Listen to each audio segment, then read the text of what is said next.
Hi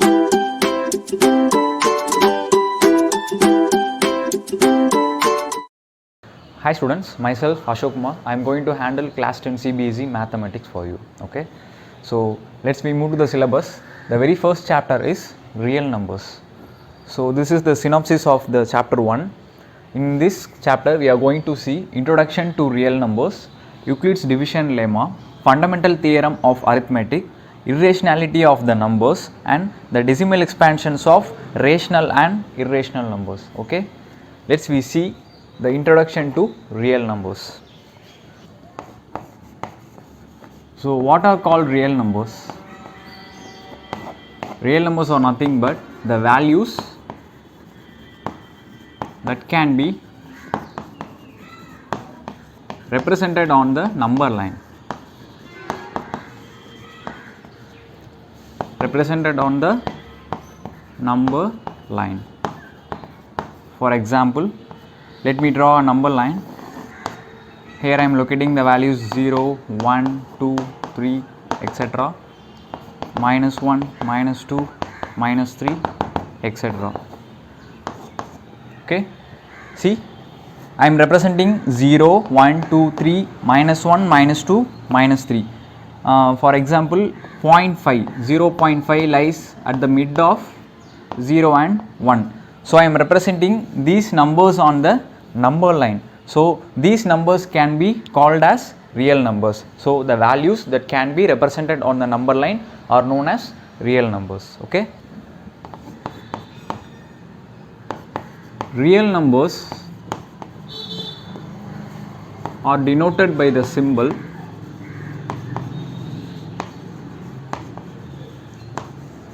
capital R. Okay. Then real number includes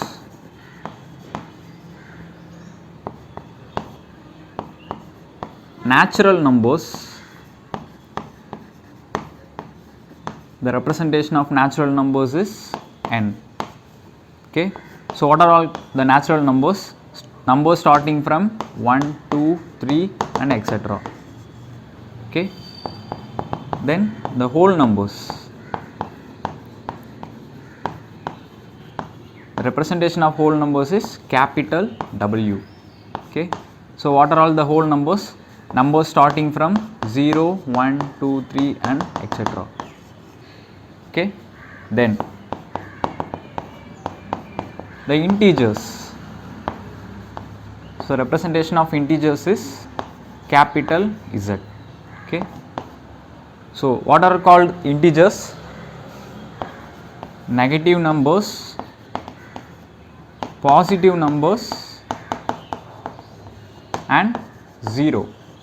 These are all collectively known as integers. Then rational numbers.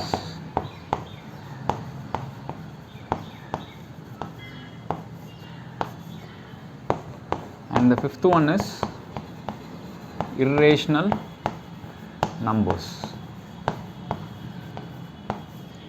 The representation of rational numbers is capital Q and the representation of irrational number is Q dash.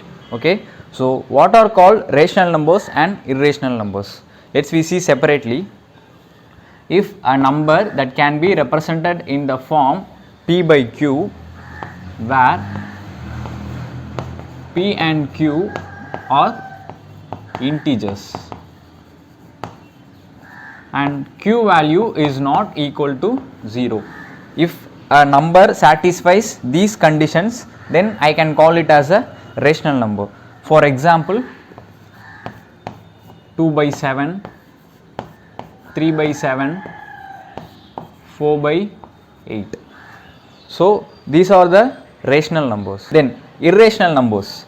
If a number cannot be written in the form P by Q, where P and Q are integers and Q is not equal to 0, then I can call it as a irrational number.